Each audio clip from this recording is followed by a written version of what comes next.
అందరికీ మరణాతండి. ఈ రోజు వాక్యము ఆది కాండము 26వ అధ్యాయం 18వ వచనాన్ని చదువుకుందాం.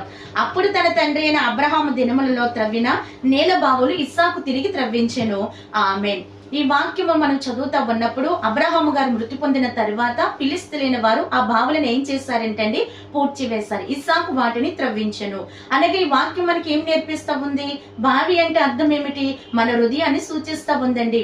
అబ్రహాము సంతానానికి శత్రువైన ఫిలిస్తీయులు ఆ బావులను పూడ్చివేస్తే సైతానుడు అనేక మంది హృదయం అనే బావులను ఏం చేస్తున్నాడంటండి?